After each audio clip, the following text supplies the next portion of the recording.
4. Town under construction. The car continued to speed down the dirt path, continuing to widen the distance between them and would-be pursuers. The hunter had no idea how far the people of that town would go to recapture them. All he knew was the more distance between them, the better. The hunter still a bit on edge as he was not used to driving with passengers in his car. Speaking of which, the Undine was gasping for something in the back seat. The sylph turned to see what he wanted and, turning towards the man driving the vehicle, relayed the message. "He says he needs water. He's been basically dehydrated since the people of that church captured him.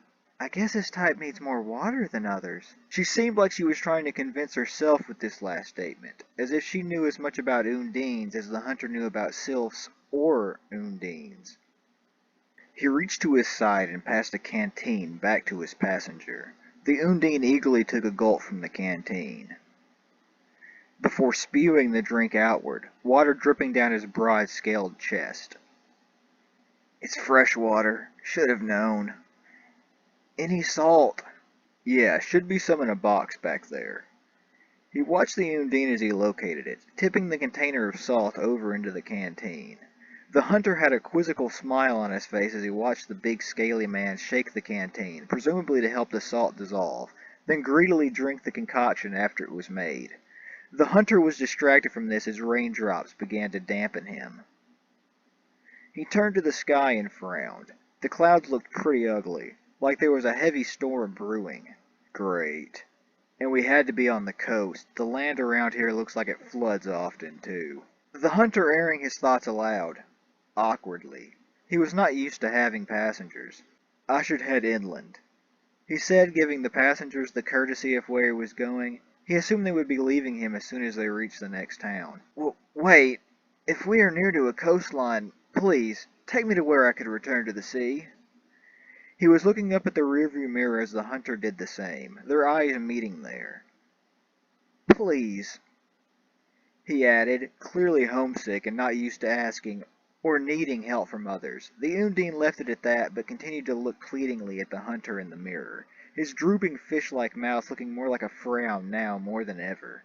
The hunter stared forward in thought, pretending like he needed to focus on the road. The rain was picking up, as well as the wind. The clouds were moving faster. He looked as the sea, as well, seemed to come to life. Waves gradually began to crash harder against the beaches, the rocks, in the distance, white froth increasing. But he did have pity, and what's more, sympathy for the big man in the back, and also would not consider it a loss the quicker his passengers were gone, and the status quo of his lone travels continued. The hunter gave a deep sigh. "All right, we'll drop you off at the coast." The hunter gave another troubled glance at the darkening sky. However, it wasn't long before the hunter gained sight of a small town on the coastline. When the car pulled into the streets, the traveler was perplexed to see faces peeking down at him from a roof of one of the buildings, evidently painting a sign even with the storm above. "Man, they got here just in time to see the finishing touches." The overall painter called the others who were in the street, and added, while looking at the increasing ferocity of the storm, "And it looks like a day later would have been too late." Too late for what? The hunter thought, confused. The town was right on the edge of a small beach that already was covered in white foam from the water crashing down upon it. The hunter felt uncomfortable being in this town, whose occupants chose to build so precariously close to the ocean. He just wanted to get into his car and speed inland away from the turbulent ocean and storm. "Looks like I was worried for nothing. Needing a ride to the ocean, I mean. It seems as if it plans to come to us." "Yeah, it's something." The hunter could not conceal the awe or terror he felt as he saw the waves approaching nearer and nearer. The people on the street, wiser than he, were moving inside the houses. The street was now barren but for the traveler and his two companions.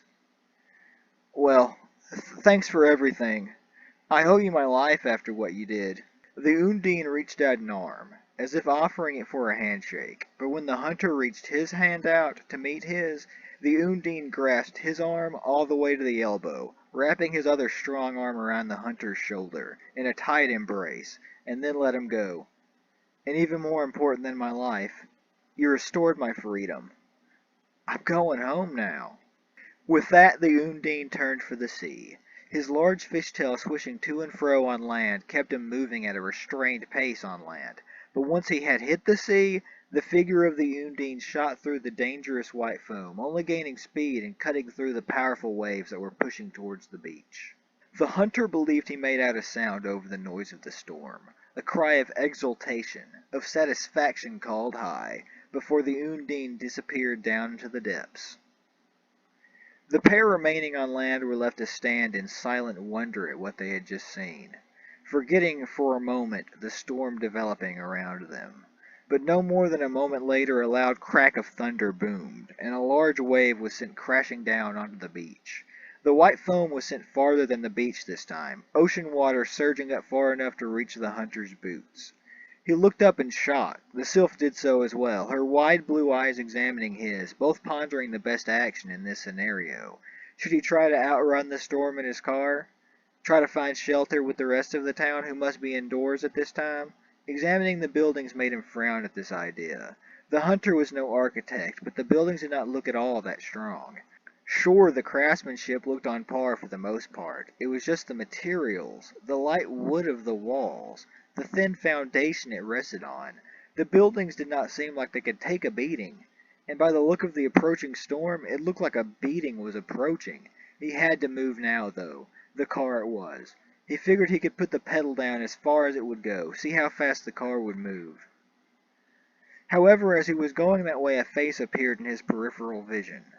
He turned that way to see an exasperated man, his thin shirt soaked, raindrops dripping from his white beard. When the man reached him, he grabbed hold of the hunter's shoulder with one hand, to keep his balance it seemed, as his back slumped and he struggled to regain his breath after the run over. It's not safe out here. I'm sure you can see that, though. A small laugh and a hard inhale. Follow me now, indoors. There was no time to discuss. The old man had grabbed the sylph's arm with his other arm and was pulling them forward. They did not rebuff the man's offer and followed him. The old man looked positively relieved as he pushed the pair through the doors of his shack and out of the increasingly torrential rain outside. The old man fell onto a rug in the center of the room, catching his breath. Now inside the building, the hunter was not reassured of the strength of the building. In fact, what little hope he had deflated, looking up at the thin beams running across the frame, the wood already creaking and moaning under the wind and pelting rain. He wanted now more than ever to run back to his vehicle and drive away before this whole building fell on their heads. But as these thoughts were running through his head, he noticed the old man pulling the carpet back from where it lay. Hidden underneath was what appeared to be a sturdy metal hatch of some sort, which he was pulling open, revealing some sort of smaller hideaway that was built into the earth underneath the house. The old man motioned to them to join him as he climbed into this hole.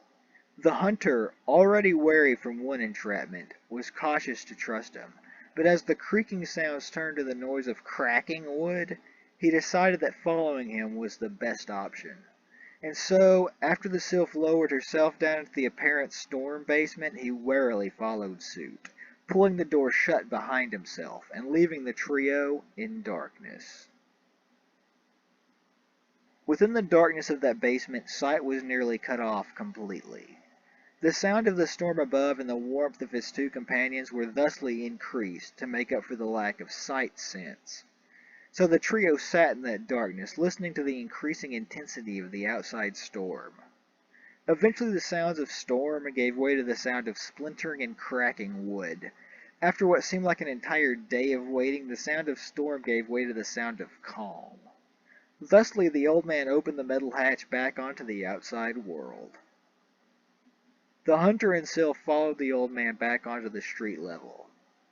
The hatch leading down into the basement they were just in was the only part of the building still intact. Broken wooden boards and other debris littered the ground and the beach. It's just gone. Yeah, the whole town. The pair seemed equally dumbfounded. They rode into a town. Sure, the buildings didn't look extremely sturdy, but it was an entire town.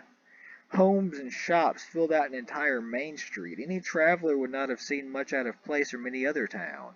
And now, it's all gone. Cleared earth meeting littered beach, any sign of an existing town being gone. People were popping up out of the ground all over town, presumably out of basements, just like the old man's. Are you gonna be okay? The hunter asked the old man, half just to break the silence, half as an honest, dumbfounded curiosity as how calm the man seemed to be after his home was destroyed. Yeah, this happens every season. The old man said this with some trepidation, as if he knew how strange the sentiment sounded. Well, this town is made of a break of people from another town. There was this creation of a park, I guess. Anyway, the creator wanted our town on the map, so to speak. So he made a water park. Large twisting slides, gigantic pools to fall in, a real sight to behold. A landmark to enjoy and tell others about. A place to cement oneself in fame and notoriety and immortality. Anyway, there was a limited amount to the underground reserves of water that we had, and this water park pushed those natural limits to its breaking point. And while the town was a tourist attraction and made money off of travelers that way, the shelf life proved short. The water just ran out. Eventually the town turned against the park's creator. My anger has sort of fizzled out in the years since, but at the time it was bad. Anyway, the water ran out, and so did the town's citizens. They had to move on to find natural springs of water. Eventually we decided on this beachside town. Surely the yearly storms limited the natural longevity of any building we build, but the lessons of the old town taught us that without a balance with the natural world around us, there was a clear expiration date to the town we lived in. And that led to the arrangement that you have witnessed now, traveler. Sure, the natural environment yearly destroys the town we build, but we never run out of water. Our bellies are never not full of fish from the sea. We live a life of abundance. The destruction of our buildings just proved to show us that all in this life is temporary. But with this new town, the important is still constant. And the town seems to be able to sustain this lifestyle without damaging the natural world like our old town with its water park. The need to constantly rebuild our dwelling seems a trifle misgiving compared to the never having any want in our lives. So unlike the old town, we will never have a landmark to put on any map for travelers, but we also have constant, undiminishing source of nourishment for ourselves that doesn't seem to be dwindling any time soon. If I won't speak for anyone else in this town, there was a lot of anger, see. But if I saw the man who created that water park that eventually destroyed our town, I'd probably thank him for showing us that short dream of being a landmark. And teaching the lesson we know now, of living a comfortable life, despite the toils the natural world may give us alongside the abundance it gives. But I bore you with our personal history, traveler. Thanks for staying with me during this storm and listening to my story. Now it is time to begin rebuilding our town. Until the next storm that destroys the entire thing. Good luck to you, travelers, and I wish you abundance and the strength to combat whatever challenges the nature of the world throws your way. With that, the two travelers wordlessly returned to their vehicle, which by some miracle still remained undamaged where they had left it. The hunter in the driver's seat reached for a canteen. He hadn't had anything to drink for quite some time. He took one sip and spat the drink out, spraying it forward and all over himself. The sylph stared at him, dumbfounded. It was the Undine's salt water. The sylph continued to laugh as they sped away onto the road.